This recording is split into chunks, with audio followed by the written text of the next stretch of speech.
नमस्कार, मैं आयशा। आप देख रहे हैं यूके टाइम्स टीवी। पार्टी को बूथ स्तर पर मजबूत करने के लिए कार्यकर्ताओं के साथ लगातार बैठक कर रही है कांग्रेस।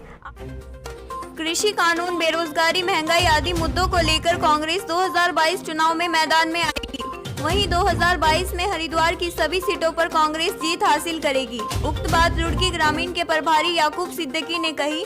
रुड़की में दिल्ली रोड स्थित एक होटल पर आयोजित पत्रकार वार्ता में रुड़की ग्रामीण जिले के प्रभारी एवं प्रदेश महासचिव याकूब सिद्दीकी ने कहा कि कांग्रेस पूरी तरह से चुनाव की तैयारियों में जुट गई है। 2002 से 2017 तक जो चुनाव हरिद्वार की 11 सीटों पर लड़े गए, वहां कांग्रेस कहीं भी हल्की नहीं रही। उन्होंने कहा कि लोकतंत्र को कुचलने का काम मौजूदा सरकारें कर रही हैं। विधायक फुरकान अहमद ने कहा कि विकास प्राधिकरण को लेकर प्रदेश सरकार ने जो दोहरी नीति अपनाई है, उसका पुरजोर विरोध किया जाएगा और विधानसभा सत्र में भी कांग्रेस मुद्दे को जोर शोर से उठाएगी।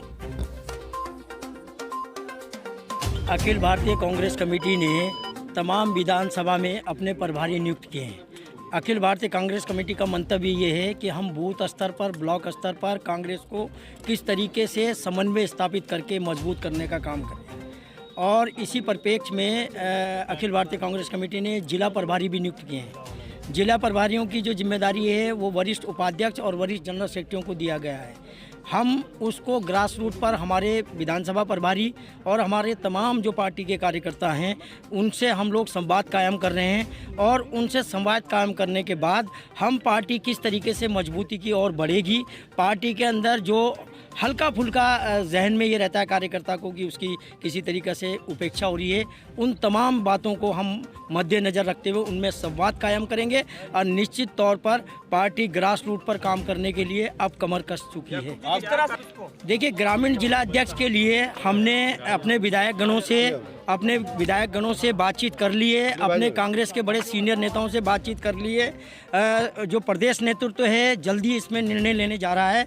हम अगले इस आने वाले फाइनेंशियल ईयर में मार्च में हम आपको अपने कार्यकर्ताओं को रुड़की ग्रामीण का जिला अध्यक्ष देने का काम करें। सर, क्या कारण है देखा गया ज्यादातर जिस कार्यक्रम में और अब वो होते हैं? ऐसा नहीं है। राष्ट्रीय महासचिव, हमारे राष्ट्रीय महासचिव हैं, उनका अपना एक शेड्यूल होता है, अपना एक दौरा होता है। वो हमारे सीनियर नेता हैं, कांग्रेस की स्तंभ हैं। ऐसा नहीं है। ये तो आप और जो सोशल मीडिया के लोग हैं उन्होंने ये सब भ्रम फैला रखा है। हमारी पार्टी एकजुट है। आप देख लें, राम सिंह सैनी, हमारे विधायक, सब लोग, हम लोग एकजुट हैं। कहाँ आपको लगता है कि हम लोग कहीं बिखरे हुए? रुड़की में दौरा है, फिर भी वो यहाँ नहीं उपस्थित है। देखिए, उनका वो व्यक्तिगत दौरा है। वो आज हमारा एक कोई सीनियर का नहीं, आप रुकिए, मैम रुकिए। हमारा जो सीनियर एक वर्कर है, उनके यहाँ उनकी तबीयत खराब है, वो उनकी तीमारदारी के लिए आए हैं। तो क्या हम वो काम करना भी बंद कर दें?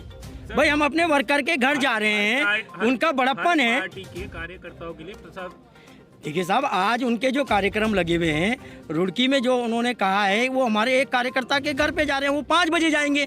हमारी जो आज हमारे प्रभारियों की जो बैठक हुई है वो आप देख रहे हैं किस वक्त हो रही है। कांग्रेस में मुख्यमंत्री को जो डिसाइड करने का हमारा केंद्रीय नेतृत्व का काम होता है। हमेशा केंद्रीय नेतृत्व ने ही मुख्यमंत्री का डिसाइड किया है। वर्तमान में हम जो सरकार चला रहे हैं, जो हम संगठन चला रहे हैं, वो संगठन हमारे प्रदेश अध्यक्ष प्रीतम सिंह जी के नेतृत्व में चला रहे हैं और पार्टी हमेशा आगे बढ़ रही है। प्रीतम सिंह जी का चेहरा रहेगा मुख्यमंत्री के लिए? देखिए, चेहरा मैंने आपसे फिर कहा, चेहरा हमारे यहाँ केंद्रीय नेतृत्व डिसाइड करता है। हम सामूहिक नेतृत्व पर चुनाव लड़ेंगे और सामूहिक नेतृत्व पर कामयाब होंगे, ये हमारी विश्वास है। देखिए, आप मेरी ये समझ में नहीं आता कि आपकी माना ये सवाल बड़ा हमको उलझन में डालता है। आप बड़ी उलझन पैदा करते हैं। हम कह रहे हैं हमारा सामूहिक नेतृत्व है। जब हमारा सामूहिक नेतृत्व है, हम सामूहिक नेतृत्व पर चुनाव लड़ेंगे तो निश्चित तौर पर हम कामयाब होंगे। बस आप चक्कर में। तो ये बहुत ही भयावह और सोचनीय बात है और दुख की बात है कि उत्तराखंड में ऐसी त्रासदी आई है। लेकिन जहाँ तक कांग्रेस की बात आप कर रहे हैं, कांग्रेस में पहले दिन से लेकर आज तक और आने वाले समय में पूरी पार्टी जो है ऐसे जो इसमें त्रासदी में फंसे लोग हैं उनके साथ खड़ी है, उनकी सेवा कर रही है। और हमारे कैंप सब जो सरकार ने नहीं लगाए थे, उससे पहले ही उन्होंने वहाँ पे खाने का कैंप लगाया है, ठहरने की व्यवस्था की है, पानी की व्यवस्था की है। उनका बिल्कुल स्टैंड साफ है कि पूरी पार्टी उनके साथ है। सरकार को पुनर्वास की योजना को लानी चाहिए जो बेघर हो गए वो कहाँ रुकेंगे, उनके छोटे बच्चे हो सकते हैं, जवान लड़कियां हो सकती हैं। तो पुनर्वास की व्यवस्था तो सबसे पहले काम है, खाना, पानी और पुनर्वास, तीनों की व्यवस्था करनी चाहिए, जिसमें आज वर्तमान सरकार फेल है। कांग्रेस पार्टी देखिए, बूथ स्तर पे हम लोगों ने कमेटियां बनाना शुरू कर दी है और 15 आने वाली जो परसों 15 तारीख है उसमें फिर से इसकी मॉनिटरिंग होगी। कुछ जगहों पे ये होता है कि कुछ दिक्कतें आ जाती हैं कि हमारा जिला अध्यक्ष है, हो सकता है वो कहीं फंस जाता है, तो इस तरह की दिक्कतें कुछ जगह हो सकती हैं, उसको हम जल्दी दूर कर बैठ के कर लेंगे। मीटिंगें हमारी ब्लॉक स्तर पर और विधानसभा स्तर पर हो रही है।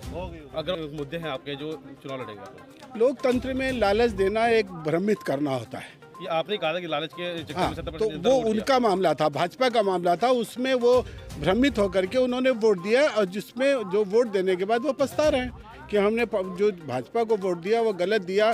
आज बेरोजगारी बढ़ी है, महंगाई बढ़ी है, महिलाओं की अस्मिता पे सवाल है। सारी 19 में उन्होंने फिर भ्रमित किया कि साहब ये किस बात को लेकर नहीं, अब तो आप सब देख रहे हैं, आपसे कोई चीज़ छुपी नहीं है। अब जनता सब समझ गई है कि जो एक गुलदस्ता कांग्रेस ने बनाया था उसको तोड़ने का काम उन्होंने किया है। और जिस तरह से हमारी जातियों में बांट करके देश को खोखला किया है, वो अब जनता समझ गई है। चाहे वो किसी भी जात के लोग हों, आज फिर उस गुलदस्ते की संरचना करने के लिए पूरे देश की जनता एक साथ होगी और ये जो जातीय बात फैलाने की बात है वो समाप्त।